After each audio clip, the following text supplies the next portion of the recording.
So Mike, Rick, after UFC 199, yes. how quickly or when did you realize the possibility of a fight with Hendo would happen? I realized that when when Dana White called me on Tuesday morning, I was still hungover from the fight, and Dana called and said, "We're thinking Dan Henderson." I said, "Yeah, absolutely. Line him up, I'll knock him down." Plan on being a defending champion for a while. Of course, everybody wants that. But Dan Henderson, there's a storyline there. Of course, there's some other idiots that claim to be in front of him, but that's history. This is the fight that's happening. We're 2 weeks away. Dan Henderson feels he's still got what it takes. Obviously, I feel different. There's a storyline there. He knocks me out. I want revenge. He was on steroids. Some call it TRT. I call it steroids. The fact of the matter is he was scientifically enhanced. And now I get my revenge. I get to shut him up, and I get to put a nail in his coffin. Someone asked him earlier about you saying that he was cheating. Yeah. And he did say that your body has changed a lot since you guys fought. How do you respond to that? Oh, yeah, through blood, sweat, and tears and hard work. You know, Dan Henderson saying that just shows what a moron he is. I mean, you take one look at Dan Henderson, you can see there's not much going on in between there. You know, Captain Caveman, Fred Flintstone, whatever you want to call him, you can see he is a throwback to the Neanderthal man. Fact of the matter is, I didn't cut any weight whatsoever for that fight. I walked in there at 185 pounds. I was skinny as hell. For him to throw out insinuations like that, shame on you, Dan Henderson. I've been tested more times than anybody, I would say. I don't know if that's accurate, but I'm still going to do a Chael Sonnen and say that. I've been tested more times than anybody. I've never even come close, not even a whistle, not even a hint of suspicion in any of my tests. You can test my blood right now. I'll piss in any cup you want. Dan Henderson, you were on TRT. You were the godfather of TRT. Shame on you. This is the guy that says that he needed TRT to be able to compete, but yet years later, he's still competing. This guy is a marvel to modern science. Perhaps if we take his blood, we can find a cure for cancer, because this guy is an anomaly.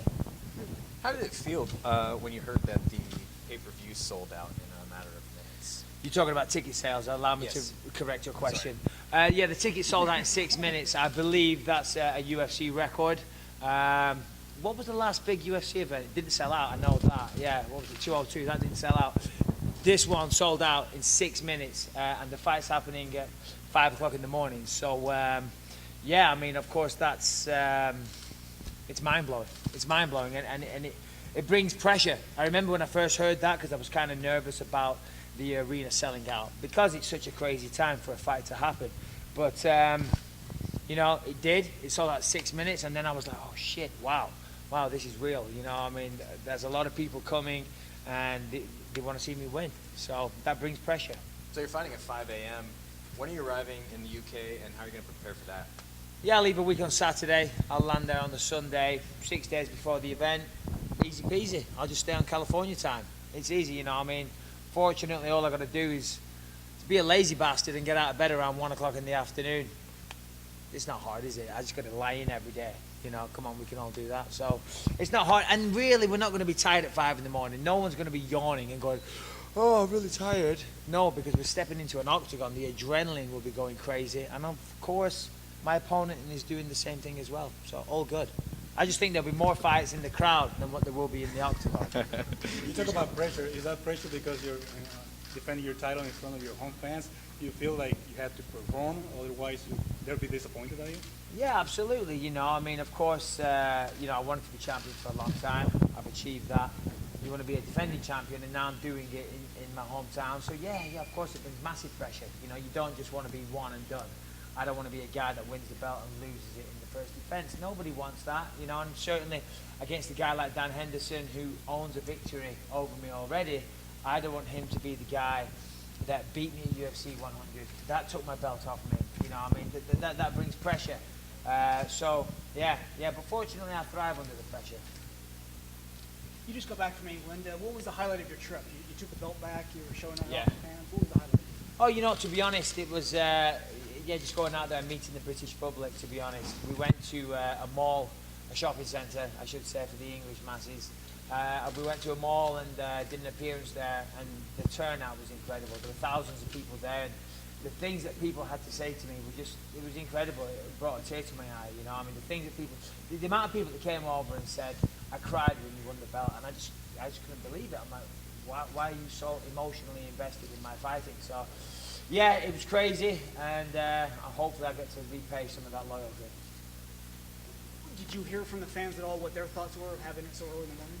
Well, yeah, I mean, I don't spend my life on forums, but you know, I do sneak a little peek in here and there, and it seemed to be a mixed, you know, receivership, if you will. Some people were complaining, but you know, it sold out in 6 minutes. So maybe the people that are complaining, or maybe they're the people that would never buy a ticket in the first place. You know, there's always those types.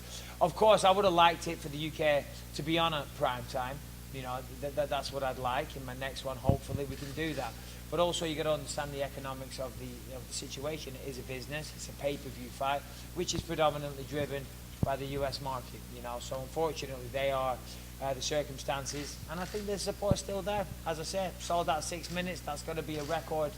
Tell me who else sold out an arena in 6 minutes? Not one single person on this fucking roster. Not one. Name one. I can only think of the first Swedish show.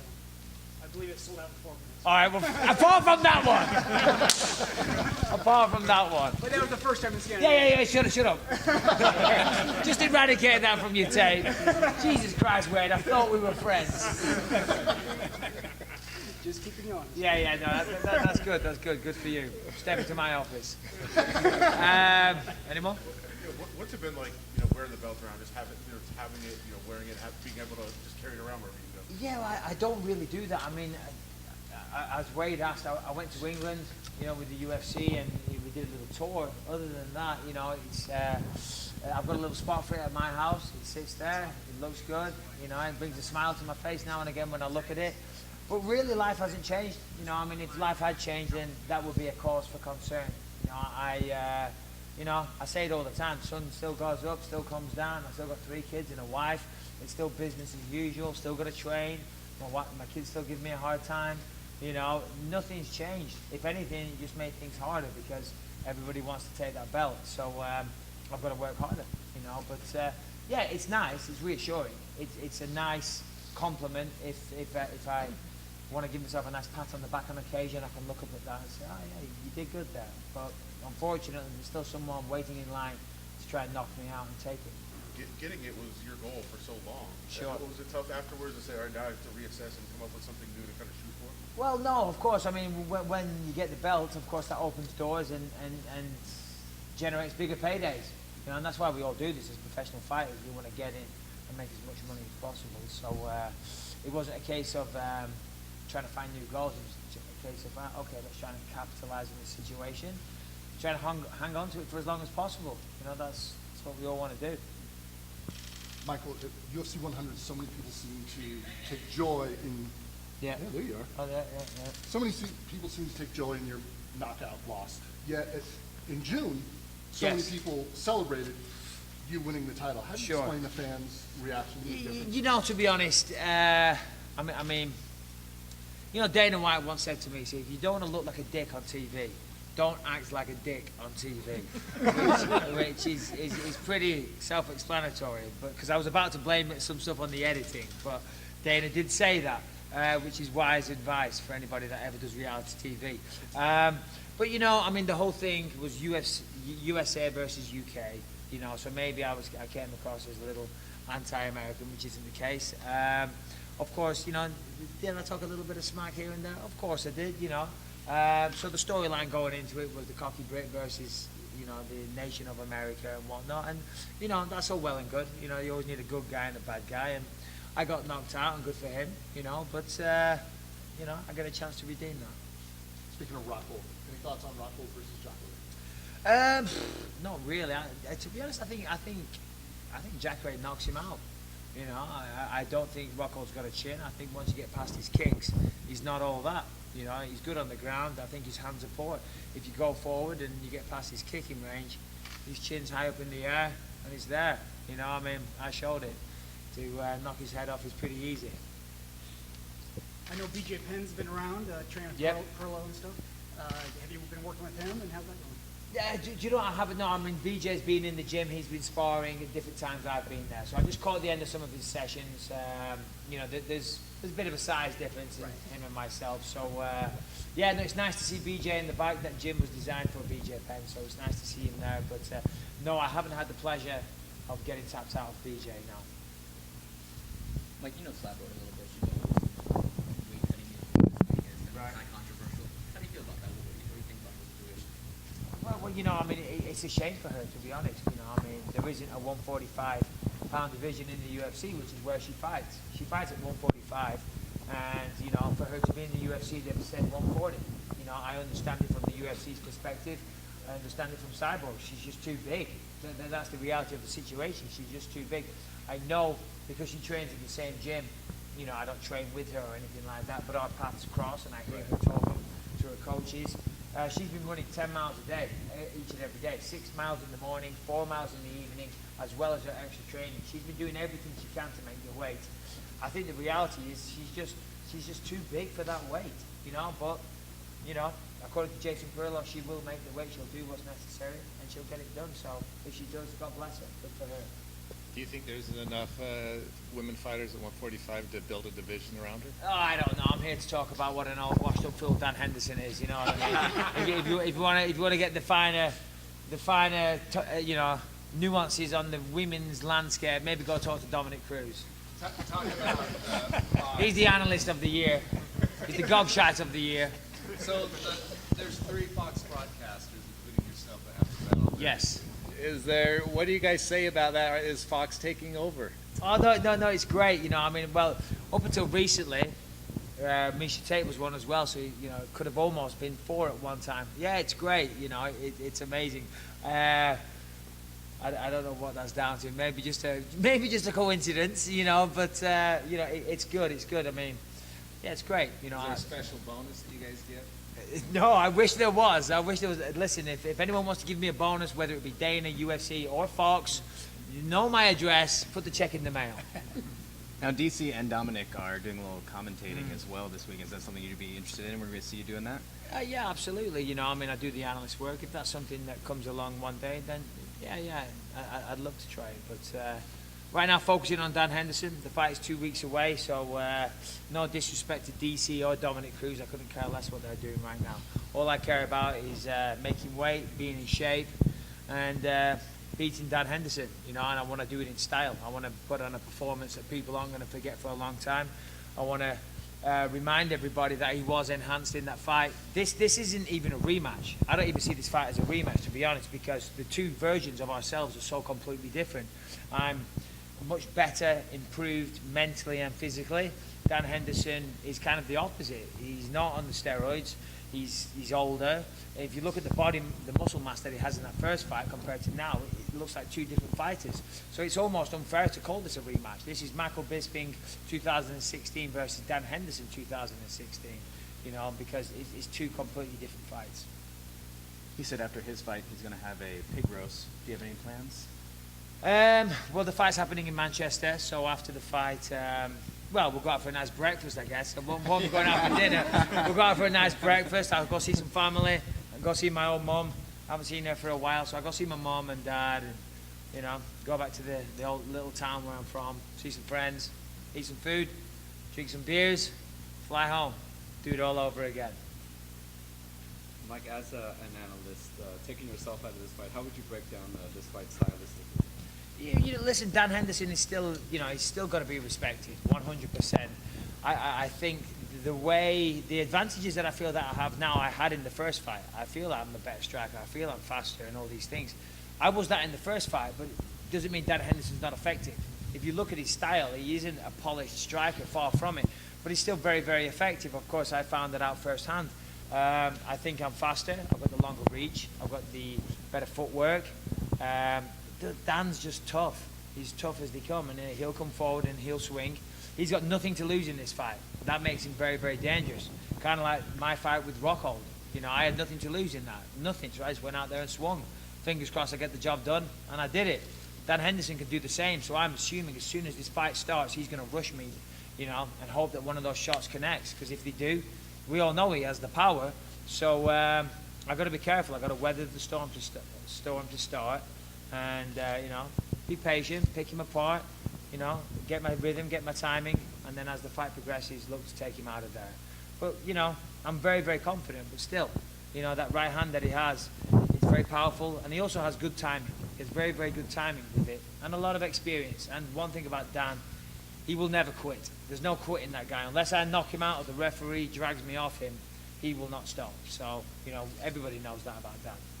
Seems like your time right now, obviously, you won the belt against Rockhold, and your very first defense is against, a guy who knocked you out at UFC 100. Like, how great is it to be able to have that first defense against an opponent that you have that history with?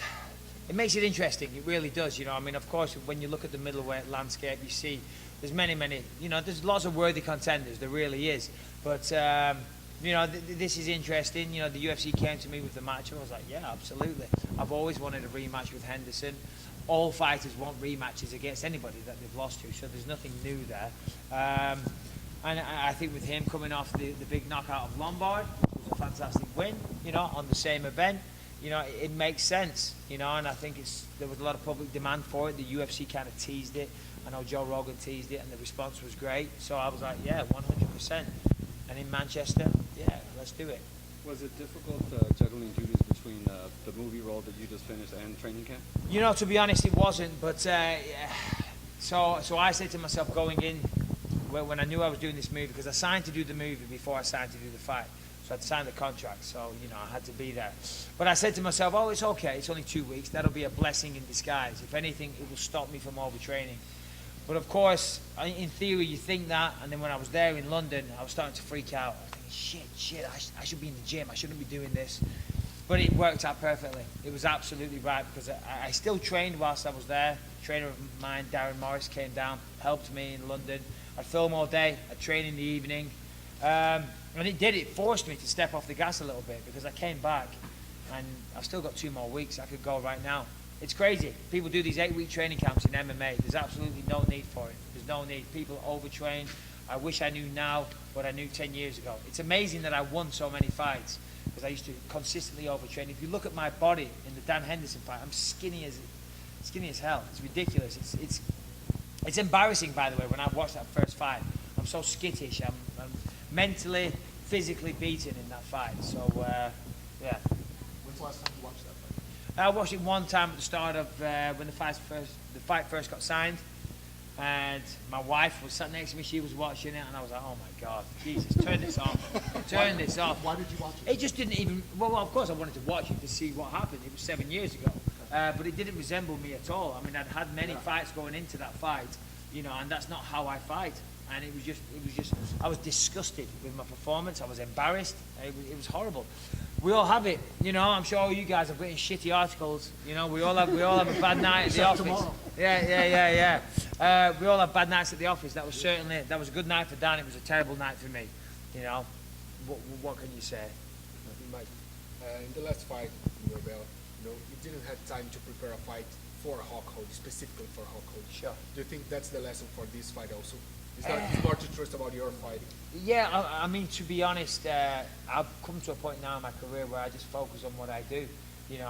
I've been, I could take the Rockhold fight, I could take this fight, I could take any fight now on a moment's notice, because I've trained my whole life. That's why I don't need an 8-week training camp, because it's not like I've got to learn more jiu-jitsu, I've got to learn how to punch or kick, you know what I mean?